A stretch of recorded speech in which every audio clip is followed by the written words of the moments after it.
কোরআন মাজিদ তোমাদের কাছে চলে আসার পর তোমরা কত ভালো মানুষ হয়েছো। নবীজি বলছেন মক্কা থেকে ইয়ামান দেশের রাজধানী সানাআ নগরী থেকে একটা যুবতী বেটি ছেলে উটের পিঠে চড়ে 7 দিনের রাস্তা একাই আসবে মক্কায়, আর মক্কাতে তোয়াফ করে উমরা করে নেওয়ার পরে আবার বাড়ি ফিরে চলে যাবে একাই। সঙ্গে তার ভাই থাকবে না, স্বামী থাকবে না, বাপ থাকবে না, যোগানদার থাকবে না। একটা যুবতী নারী একাই আসবে আর একাই বাড়ি ফিরে চলে যাবে, অথচ তার ইজ্জতকে লুটে নেওয়া অনেক দূরের কথা। ওই মহিলার দিকে একটাও মানুষ এমন পাবে না যারা কুনজর দিয়ে তাকাবে। যারা ঈমান এনে নিয়েছে তাদের চোখগুলোকে নিয়ন্ত্রণ করে নিয়েছে। ওই মেয়ের দিকে যদি তাকাই তো বাপ যেমন বেটির দিকে তাকায় সেই নজরে তাকাবে। একটা ভাই যদি নিজের বোনের দিকে তাকায় তো যে নজরে তাকায় সেই নজরে তাকাবে। কেউ লালসার দৃষ্টি দিয়ে তাকাবে না। দেশটা কত সুখের বানিয়ে দিয়েছে। কে বানিয়ে দিয়েছে? তো আল্লাহর কোরআন। আচ্ছা, একটা করে কানুন এলো, লোকগুলো মেনে নিল, আর মেনে নেওয়ার পরে দেশটাকে জান্নাতের নমুনা বানিয়ে দিল। জান্নাতের নমুনা হয়ে গেল পুরো দেশটা। সেখানকার মানুষগুলো আর ওই আগেকার মানুষ নয়। এরা এক একটা মানুষ হচ্ছে ভদ্র, সভ্য, মুহাজ্জাব। এদের ভেতরে চরিত্র আছে, এদের ভেতরে আখলাক আছে।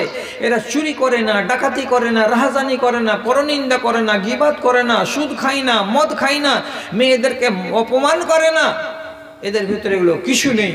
তাহলে এরা হয়ে গেল সব মানুষগুলো তাদের চরিত্রকে বদল করে নিয়ে সব জান্নাতের মেহমান। এখন জিজ্ঞাসা কি জিজ্ঞাসা? যে চরিত্র ছিল আরব দেশের লোকেদের ভিতরে, সেই চরিত্রের কারণে নবীজি বললেন তোমরা আগুনের খালের কাছে দাঁড়িয়ে আছো, চোখ বন্ধ হলেই কবরে চলে যাবে। সেই চরিত্র যদি আজ আমার গ্রামে, আমার জেলাতে, কাটিহারে আর মালদাতে, শীর্ষাবাদের বাড়িতে বাড়িতে দেখতে পাওয়া যায়, তাহলে আপনি বলুন, আপনি সুখের দিনকে লাত মেরে কষ্টের দিনকে দুহাত দিয়ে টেনে আনছেন না? জান্নাতের দিকে এগিয়ে যাওয়া মানুষটা, আপনি ওই মানুষটাই এখন কি জাহান্নামের দিকে হাঁটছেন না আস্তে আস্তে? এই হালাতে যদি আপনার মওত হয়ে যায় তাহলে আপনি জান্নাত পাবেন না খালে ঢুকবেন? আপনাকে এতক্ষণ ধরে কথা বললাম, আমার বলা 45 মিনিট 50 মিনিট হয়ে গেল। বলছে আপনি এটা কথা কেন বলছেন মৌলভী সাহেব? কেন বলছি এই জন্য বলছি যে আমার সমাজের লোক যদি আজ নতুন করে মদ গিলাসে ঢেলে ঢেলে পান করে, আর ঢেলে ঢেলে পান করে দিন কাটাই, আর ওই হালাতে যদি মরে যায়, তো আল্লাহর কোরআন বলল যে কথাটা যে তুমি খালের কিনারায় আছো, দম গেলেই যাবে। তো আমার ওই সমাজের লোকটা খালের কিনারায় খাড়া হয়ে নেই, দম গেলেই মারা যাবে, কবরে যাবে, আর কবরে গেলেই তার জাহান্নামের আগুন শুরু হবে। এটাকে অবিশ্বাস করছেন? তাহলে আমার দেশের লোক মদ খাবে কেন? মুসলমান তুমি মদ পান করবে কেন? কিছু লোক বলছে যারা মদ খায় তারা তো কুলাঙ্গার, আমরা মদ টদ খাই না। মদ বলতে কয় রকমের আছে জানেন? এক কথায় নেশা। যেগুলোতে নেশা আছে এমন জিনিস পান করা হারাম, আর এই পান করে যদি মানুষ মরে তাহলে সে হলো জাহান্নামী। তো শুধু কি বোতলে নেশা আছে? তিরঙ্গাতে নেশা নেই, শিখরে নেশা নেই, মধুতে নেশা নেই, পান পরাগে নেশা নেই, খৈনিতে নেশা নেই, গুলে নেশা নেই, বিড়িতে সিগারেটের নেশা নেই। আপনি বোতল ঢেলে খান না, তার জন্য মনে মনে বলছেন আমরা ওই রকম গুনাহগার নই। ওরা যদি উপর দরজার গুনাহগার হয়, যারা মদ পান করে বোতল থেকে ঢেলে, তাদের ব্যাপারে স্পষ্ট হাদিস আছে, লা তুকবালু সালাতাহু 40 লাইলাতান, 40 দিন তার নামাজ একটাও কবুল হবে না যারা গেলাসে ঢেলে মদ পান করে। তাহলে এরা তো হলো তরল জিনিসকে ঢেলে খাওয়া, আর যারা এই জিনিসগুলোর নাম নিলাম এগুলো সেবন করে, তাদের ব্যাপারে এটা কথা হাদিসে নেই যে 3 দিন না 4 দিন না 5 দিন তোমার ইবাদত কবুল হবে না, এটা কথা নাই। কিন্তু এই কথাটা আছে যে এগুলো হলো হারাম। হারাম জিনিস যে মানুষটাই খাবে সে মানুষটা গুনাহগার। রাসূলুল্লাহ 63 বছর ধরে প্রয়াস চালিয়ে মানুষগুলোকে শুদ্ধ করে কবরে গেলেন, আর আপনি আবার এই পরিবেশটাকে নষ্ট করার জন্য এগুলো কেন ধরলেন? কি ব্যাপার? ছাড়বেন কবে? বলবো কারে শুনবে কে রে, বলবো কারে শুনবে কে রে, আছে কার জিন্দা প্রাণ, মানুষগুলো মরে গেছে, খাড়ো আছে দুটো কান, খাড়ো আছে দুটো কান, শুধু কান খাড়ো আছে, অন্তর মরে গেছে। মানুষ আজকালকার যুগে ওয়াজ শুনতে চায় না, আর ওয়াজ শুনতে গেলে ওইগুলা ওয়াজ করুন আজি, কোনগুলো ওয়াজ? ওই কার বেটি কুণ্ঠে লাখ টাকাতে বিয়ে হলো, পালিয়ে গেল, মোবাইল নিয়ে যেগুলো আজকাল মুলবি সাহেবেরা গাজাল গাইছে ওগুলা গাজাল গাহো, তো তাহলে একটু শুনতে ভালো লাগবে, মজা লাগবে, রস লাগবে। রস কি করবা? হাঁটু পর্যন্ত তোমার গুনার রস ডুবে আছে, আর রস নিয়ে তুমি কি করবে? নাক বরাবর। নিজেকে বাঁচার চেষ্টাটা করো, যে আগুন থেকে বেঁচে কবরে যাব কি করে। একটা হাদিস মানো না তোমরা, একটা আমার জাত শরীয়ত মানে না, আর তারাই আবার গাল গল্প করে কি যে আমার দিল ভালো আছে, আমার মন ভালো আছে, নমাজ পড়ে না, চোর, তারপরেও বলবে যে তোমার অন্তর থেকে আমার অন্তর অনেক পরিষ্কার। পরিষ্কার অন্তর নিয়ে ধুয়ে ধুয়ে পানি খাবা না? একটা মেয়ে ছেলেকে পর্দা ধরাতে পারছি না, একটা বেটা ছেলেকে শালীন চরিত্রের অধিকারী বানাতে পারছি, আর ওয়াজ করে করে করে করে 65 বছর বয়স হয়ে গেল, কেউ কথা শুনে না। কোনটা ওয়াজ আপনাকে করতে হবে? বলে সাহেব এই জিনিসটা আমার ভেতরে খারাপই আছে, এটা যেন আর না থাকে, আর তুমি ওয়াজ করে দাও। খারাপই কোনটা নাই? শেখ সাদি বলেছিলেন, তানহামা দাগ দাগ মিশোদ পাম্বা কুজা কুজা আমি দেহাম। আমার শরীরে যদি 2টা জায়গাতে আঁশড় লাগে, খত তৈরি হয়, মলম লাগিয়ে দেওয়া যায়, ওখানে ও একটু করে ওষুধ বা তুলা লাগিয়ে দেওয়া যায়, আর সারাটা শরীরে যেখানে সেখানে যদি খত খত খত খত খত খত জায়গা জায়গা জায়গা জায়গা যদি ঘা হয়ে যায়, আপনি বলুন তো কয় জায়গাতে মলম লাগানো যায়? মুসলমান নামাজ পড়ে না, গেল। মুসলমান ব্যভিচারে লিপ্ত এই জমানায়, গেল। মুসলমানের মায়েরা পর্দা করে না, গেল। মুসলমানদের যদি বিবাহ শাদীর দিকে তাকাও, আল্লাহ হেফাজত করে, একটা বিবাহ ইসলামী বিবাহ নয়, একটাও ইসলামী বিবাহ হয় না, সব নিজের মন মতো বিবাহ করছে। এই এলাকাতে জলসা করেছি, গায়ের নাম বলবো না, কেন যে এই যে সব মাথা মোটা সাক্ষীগুলো আছে সব বলে দিবে, আর তখন আমার 12 বাজাবে। গায়ের নাম বলছি না, জালসা করলাম, করে রাতের বেলায় ওখানে থেকে সকালবেলায় বাড়ি এলাম, সন্ধ্যাবেলায় খবর দিয়েছে জালসার দিন 2টা ধরা পড়েছে। কত নেক কাজ করলে। মেয়ে ছেলেটা ও জালসা শুনতে এসেছে, আর যে ছেলেটা ধরা পড়েছে এও জালসা শুনতে এসেছে, আর জালসা শুনতে এসে কত বড় নেক কাজ করলো যে মাঠে ধরা পড়লো। একজনের বিয়ে হয়ে গেছে আর একজনের ঝামেলা লেগে গেছে। ঝামেলাটা কি? 2 ছেলের মা। এখন একে নিয়ে কি করবা? যে ওর কাছে গেছে এই শুভ দিনে, এই হারামি কাজে, ও 2 ছেলের বাপ। তাহলে মানুষের ইমানটা কত নিচে নেমেছে, কত তলে নেমেছে, কেউ ওয়াজ শুনে?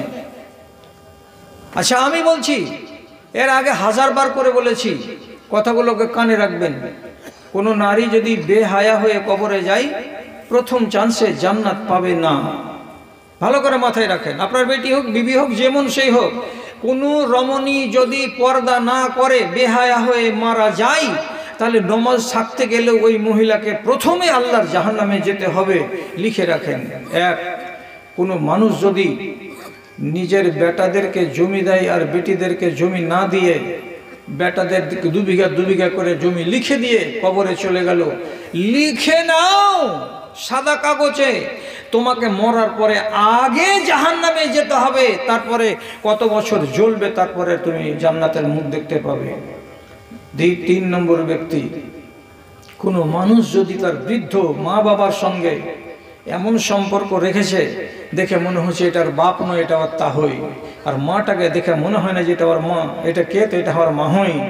বাপের সঙ্গে আর মায়ের সঙ্গে যারা 60-70 বছর বয়সের মানুষ, তাদের সঙ্গে যদি বেটার রিশতা না থাকে, মধুর রিশতা, মাকে যদি হাত পুড়াতে হয় 65 বছর বয়সে, আর বাপকে যদি বাজার করে আনতে হয় থুর করে হাঁটতে হাঁটতে কুমিরপুরের বাজার থেকে, কুলাঙ্গার লিখে নাও, তোমার জন্য প্রথম চান্সে জান্নাত নাই, তোমার জন্য জাহান্নাম। যদি কোনো মায়ের লাল বলতে পারে যে না এই বদরুদ্দোজা মৌলবী ভুল বলে গেছে, ওর বাড়ি চিনিয়ে দেবেন, ওর বাড়িতে গিয়ে আমি 3 বছর ছাগল চড়িয়ে দেব। ফাজলামি। আরও লিখে রাখেন, বেটা ছেলে সব ইবাদত করেছো, নমাজটাই পড়নি, শুধু নমাজটাই পড়নি, মরার পরে তুমি কিয়ামতের দিন জান্নাতের মুখ দেখতে পাবে না, আগে তোমাকে জাহান্নামে যেতে হবে। তারপরে যদি আল্লাহ তাআলা দয়া করে 100 বছর 50 বছর পরে, তাহলে তুমি জান্নাতের মুখ দেখতে পাবে। এই মানুষগুলো কি আমাদের দেশে আছে না নাই? যে নেশা করতে করতে করতে করতে মরে গেল, নেশা করতে করতে তওবা করে মুক্ত হতে পারলো না, ওই হালাতে কবরে চলে গেল।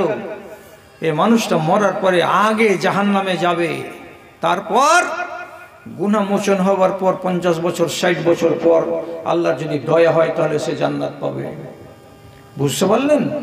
প্রথম চান্সে জাহান্নামে যাওয়া লোকগুলো আমার সমাজে একটা নেই, দুটা নেই, 3টা নেই। ভাই আমাকে মাফ করিয়েন, আর না হয় আমার নাম যেখানে শুনবেন যে অমুক জালসাতে আছে, তো ওই জালসাতে আপনি যায়েন না। আমার কথা আপনাকে খুব কড়া লাগবে। রাসূলুল্লাহ মসজিদে নববীতে বসে আছেন, ততক্ষণ পর্যন্ত শরমে শরমে একদিন পিছন দিকে হযরত আলী বসেছেন, তো রাসূল বলছেন প্রত্যেক দিন সামনের দিকে এসে বসো, আজকে একটু সাইডে বসেছো কেন? তো মুখটাকে খালি এমনি এমনি করে বারে বারে নিচু দিকে লুকাচ্ছেন হযরতে আলী। রাসূল বলছেন মুখ লুকাচ্ছ কেন গো, কি ব্যাপার, কিছু বলবে নাকি? আমি বলছি জি একটা কথা বলবো। রাসূল তখন আগেই বলছেন, ও আমার মেয়েকে বিয়ে করবো নাকি? তেমনি একটা খ্যাপা মুখেরা তখন বলছে জি আপনার মেয়েকে বিয়ে করব আমি, ফাতেমাকে। রাসূল কানে শুনলেন, রাসূলকে প্রস্তাবটা ভালো লাগলো। 3-4 দিন পরে হঠাৎ মসজিদে বসে আছেন, এমন সময় বলছেন না দে আবু বকরিন আর না দে ওমর, ও লোকেরা বা কেউ আমার সামনে এগিয়ে আছো, আবু বকরকে ডেকে আনো, উমরকে ডেকে আনো, আর আমার মামা সাদ বিন আবি ওয়াক্কাসকে ডেকে আনো। 3 জন লোককে ডেকে আনা হলো মসজিদে, আর রাসূলুল্লাহ বসে আছেন আর আলীও সেখানে বসে আছেন। 3 জন লোকের সামনে নবীজি হযরত আলীর সামনে ইজাব কবুলের কথাগুলোকে আরবিতে পড়ে বিবাহটা পড়িয়ে দিলেন, মোহরের নাম নিলেন না। লোক কয়টা? তো মসজিদে নববীতে 3টা লোকের বর্তমানে রাসূলুল্লাহ বেটির বিয়ে পড়ালেন। কার সঙ্গে? তো আলীর সঙ্গে। বেটিটা কেমন? তো হযরতে ফাতেমার ব্যাপারে হাদিসে লেখা আছে, কিয়ামতের দিন হযরতে ফাতেমা লক্ষ লক্ষ কোটি কোটি যুবতী মেয়ে ছেলেরা যারা জান্নাতি হবে, তাদের সরদারনি হবেন, তাদের নেত্রী হবেন। কে? তো এই ফাতেমা। এত বড় ইজ্জতওয়ালি মেয়ে ছেলের 3টা লোকের মজলিসে রাসূলুল্লাহ বিনা মোহরে বিয়ে পড়িয়ে দিলেন। 10 দিন পরে হযরত আলী বলছেন ইবনে বি ফাতেমাতা, শ্বশুরকে যে বলছেন বাপজান একটা কাজ করেন, কি? আপনার বেটিকে বিদায় করে দেন, আমি বাড়ি নিয়ে যাব আর আমার সংসার সাজাবো। রাসূলুল্লাহ তখন বলছেন ঠিক আছে আলী, তোমার বাড়ি তুমি নিয়ে যাও আমার বেটিকে। তো সেদিন তো মোহরের উল্লেখ করিনি, আজকে তোমাকে বলছি আমার বেটিকে যা পারো মোহর এনে দাও আর দিয়ে আমার মেয়েকে নিয়ে যাও। হযরত আলী সাফ ভাষাতে বলছেন মা ইনদি শাইউন, আমার কাছে কিছুই নাই। আপনারই খেয়েছি, আপনারই পরেছি, আপনারই দেওয়া জামা, আপনারই দেওয়া লুঙ্গি, আপনারই দেওয়া চপ্পল, আপনারই দেওয়া তেল, আপনারই দেওয়া সাবুন আমি ব্যবহার করে বড় হলাম। আর আজকে আপনি 3 দিন আগে বিয়ে পড়িয়ে দিয়েছেন, আজকে বিদায় চাইছি, তো আপনি বলছেন কিছু মোহর নিয়ে এসো। আমার কাছে কিচ্ছু নেই। রাসূলুল্লাহ তাকে বলছেন, আতেনিহা আল হুতাইমিয়াতা, তোমার কাছে একটা লোহার জেরা আছে। জেরা মানে বর্ম, লোহার তার দিয়ে জাল জাল জাল জাল জাল জাল করে এগুলো জামা বানানো হয়। সে জামাটা মিলিটারিরা গায়ে দিয়ে, তখনকার দিনে যুদ্ধের ময়দানে নামলে কেউ যদি তরবারি ঝেড়ে দেয় গায়ে, তো তরবারিটা কেটে বসবে না গায়ে। এই পোশাকটার নাম হলো আরবিতে জিরা। এই জিরা জিনিসটা হযরতে আলীর একটা ছিল বাড়িতে। নবীজি বলছেন, জামাই তোমার বাড়ি যাও, আর যাওয়ার পরে লোহার জিরাটাকে, বর্মটাকে নিয়ে এসো, এটাই দিয়ে দাও আমার বেটিকে। হযরত আলী বাড়ি গেলেন, আর যাওয়ার পরে লোহার বর্মটা 3 কেজি ওজন হবে, এটাকে নিয়ে এসে নবীজির হাতে তুলে দিলেন। আল্লাহ পাকের নবী ওটাকে নিয়ে গিয়ে নিজের বেটির কাছে রেখে দিয়ে বলছেন, বেটি ফাতেমা, আমার জামাই বাবু বড্ড গরিব মানুষ, টাকা নাই, পয়সা নাই, দিনার নাই, দিরহাম নাই, জমি নাই, জিরাত নাই, তার মোহরানা স্বরূপ এটাই দিয়েছে। বাজারে যদি বিক্রি করা যায় তো এর দাম হবে 5 দিরহাম। 5 দিরহাম মানে চাঁদির টাকা 5 টাকা হবে। আর এতে 40 কেজি, সেই যুগের হিসাব অনুযায়ী 40 সা। 40 সার মানে হলো কি 100 কেজি গম পাওয়া যাবে, 100 কেজি জও পাওয়া যাবে। এই টাকাটা, এই মূল্যের জিনিসটা তোমার কাছে রেখে নাও, আর নিয়ে আমার জামাইবাবুর সাথে তার বাড়ি চলে যাও, তোমাকে বিদায় করে দিলাম। বেটি বিদায় হয়ে গেল। বেটি মোহরানা যেটা পেল নিয়ে বিদায় হয়ে গেল। তাহলে রাসূলুল্লাহর বেটির বিয়েতে বরযাত্রী কয়টা ছিল গুনেছেন? জি গুনেছেন না গুনেননি? কটা ছিল? 3টা। আর আপনার বেটার দিল্লি খাটে, আর পাঞ্জাব আর গুজরাতে খাটে, খাটাটা দোষের নয়, খাটুক, পয়সা অর্জন করছে। সেই দিল্লি খাটার কত চর্বি হলো, বিয়ে করতে বসলো। এখন এই রকম একটা অজ গ্রামের ছেলে বিয়ে করবে, বরযাত্রী যাবে কোথায়? তো মালসাবাদ। 4 খান বোলেরো, 1 খান বোলেরোকে মারুতিকে সাজিয়েছে খালি ফুল দিয়ে, ওইটাতে বউটা আসবে তার জন্য। ফুলের খরচ কত টাকা? কমসে কম 3 থেকে 4 হাজার টাকা। আর এই 4খানা বোলেরোর ভাড়া, এগুলোকে গুনতে হবে কমসে কম সবটিকে মিলিয়ে 15,000 টাকা। এতটি বরযাত্রী, তাতে মোটর সাইকেলের বরযাত্রী। ওখানে গেল যে 1-150 জন লোক মালসাবাদের ওই মেয়ের বাবার বাড়িকে ধসিয়ে দিয়ে চলে আসলো বাড়ি। আচ্ছা, তুমি যে বিয়ে করে বউটাকে নিয়ে আসলে, ফুল সাজানো মারুতি কারে, তো ওই বউটাকে দিয়ে গোবর তুলাবে না? এটা মনমোহন সিং এর ভাগ্নি নাকি? আর না তুমি শাহরুখ খানের বেটা? এত শানদারি করে বিয়ে করে আনলে, তোমার নিজের পিছন দিকে একবার দেখলে না যে আমি না খাটলে খেতে পাবো না? তো তাহলে অনর্থক খরচ কেন করতে গেলে? এতটি বরযাত্রী কেন গেল? 25টা যুবতী বেটি ছেলে, আহারে ঠাট। এক একজনের পোশাক দেখতে গেলে মনে হবে কি যে কুমেদপুরের কলকাতা হাউসের যত দামি পোশাকটা ছিল ওটাকে গায়ে দিয়ে বেরিয়ে গেছে। আর এই 25 জনের সাজ দেখে মনে হবে এদের সব ডেকে বিয়ে হবে আজকে।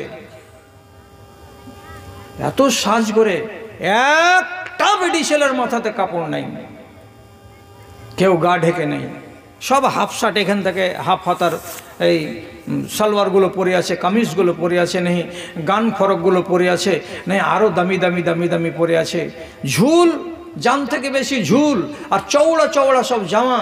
আর সাবালিকে বেটি ওড়না গায়ে নেই, গলাতে ফাঁস লাগা করে লাগিয়ে চলে যাচ্ছে। কোথায় যাচ্ছে? তো অমুকের বিহাতে যাচ্ছে। ইন্না লিল্লাহ। নানির নাম আসমা, নাতনির নাম ফাতেমা। আবু বকর সিদ্দিকের বাড়িওয়ালি হচ্ছে কি আসমা বিনতে উমাইস, আর রাসূলুল্লাহর বেটি এই যে হচ্ছে ফাতেমা। সম্পর্ক জুড়েন, এটা হলো কে? নানি। যেহেতু আয়েশার বাপ আবু বকর, আয়েশা হচ্ছে সৎ মা। খেয়াল করবেন ভালো করে, নানি আর নাতনিতে বসে বসে গল্প করতে বসেছে একদিন।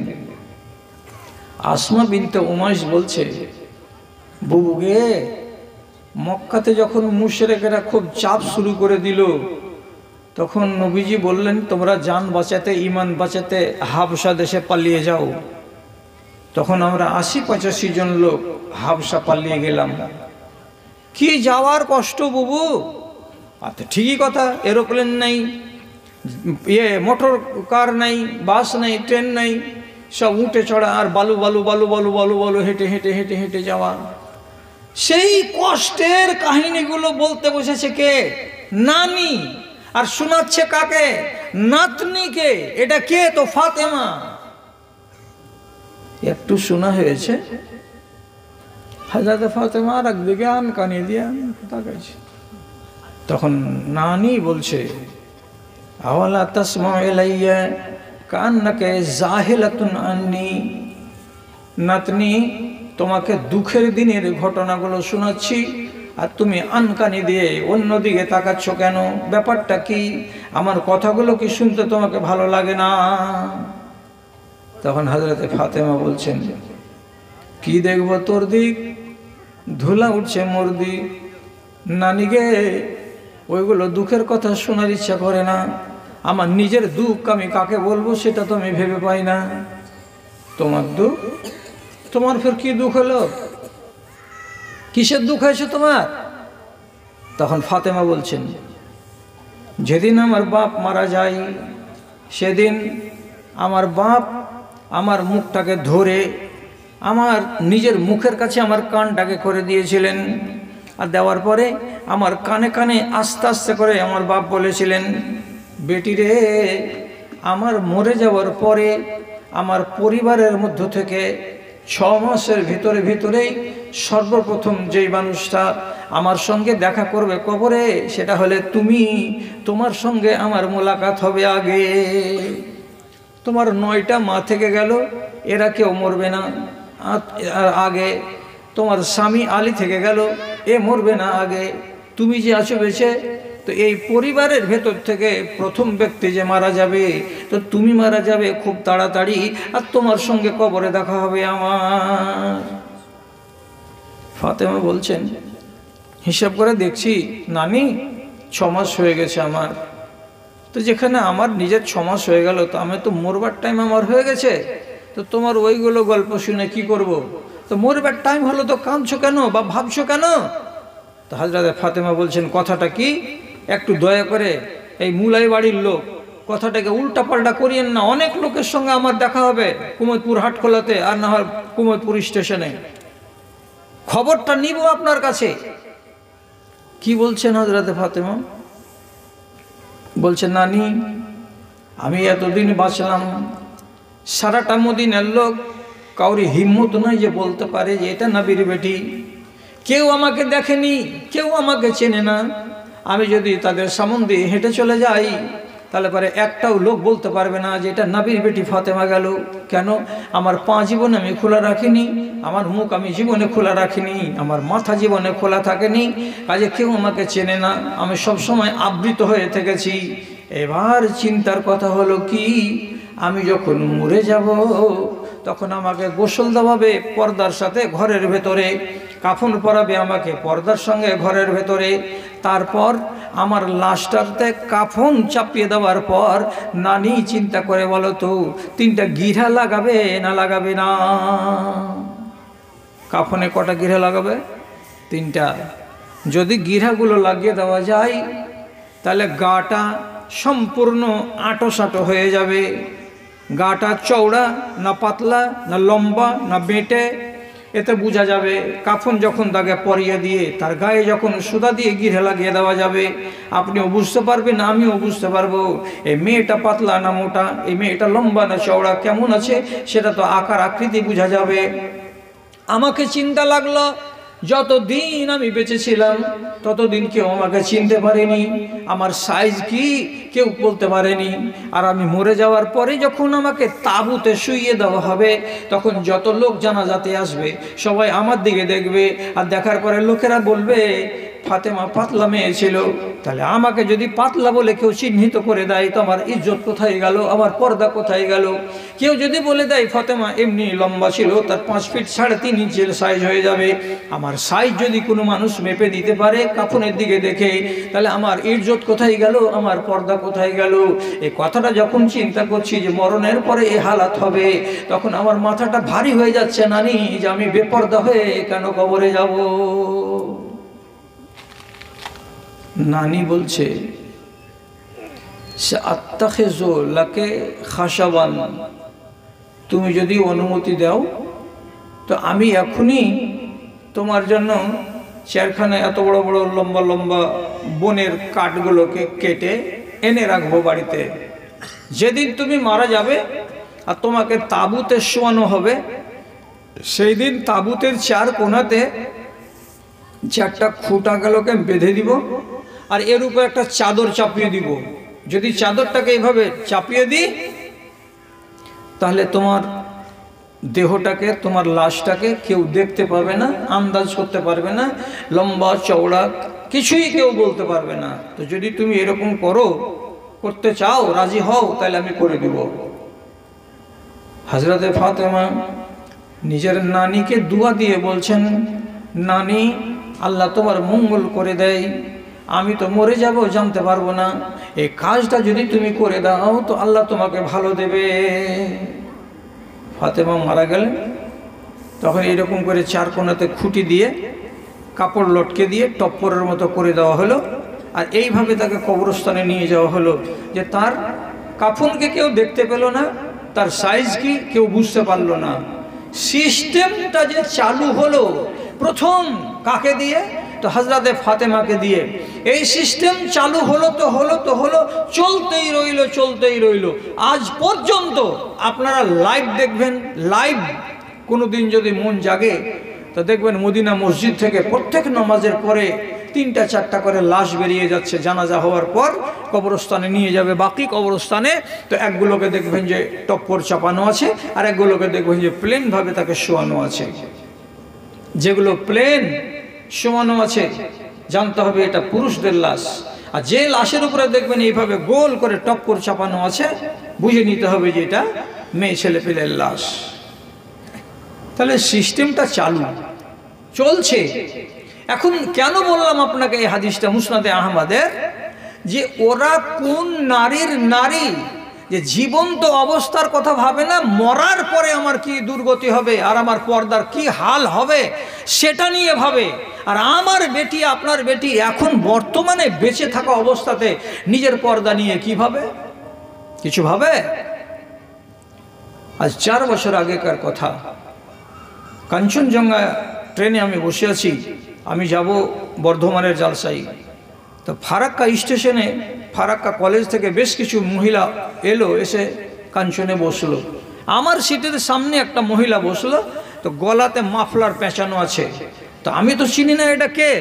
আর একজন মহিলা এর দিকে একটু নাম করে ডাকছে, রোজিনা এদিকে সিট পেয়েছি, চলাই। তো এ মহিলা আমি জেনে গেলাম যে এর নাম কি? রোজিনা। তাহলে তো মুসলমানের বেটি, এত বড় বড় চুল পিছন দিকে ঝুলছে, মাফলার টানা করে গলাতে রুমালটা, ওড়নাটা টানানো আছে। একটা 18 বছর 20 বছর বয়সের যুবতী নারী, তার গায়ে যৌবনের স্তরটা কি সেটা তো একজন মানুষ ও যদি পর্দা না করে তো আপনি তো এমনিতে অনুভব করতে পারবেন। এইরকম হয়ে বসে আছে। আমি মিছা তালে শুধু বললাম, বাড়ি কোথায় গো? আমরা বীরভূম, নাম সাঁইথিয়া। কোথায় এসেছিলে? কলেজে এসেছিলাম। তোমার নাম কি? আমার নাম এই।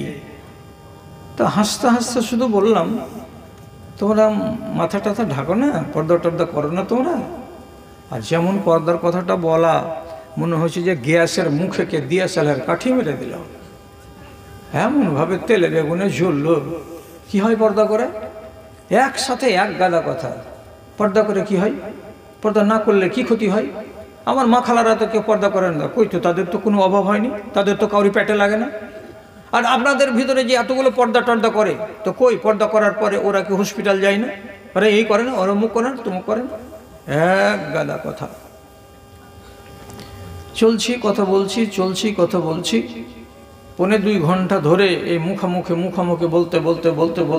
বলতে যখন নিজের স্টেশনে নামছে, তো নামার আগে বলছে, মৌলভী সাহেব আমরা দুর্ভাগ্য আমাদের যে ডানে আর বামে হিন্দুদের সঙ্গে আমার উঠা আর বসা, এই জন্য আমরা ওদের কৃষ্টি কালচারগুলোকে খানিকটা আপন করে নিয়েছি।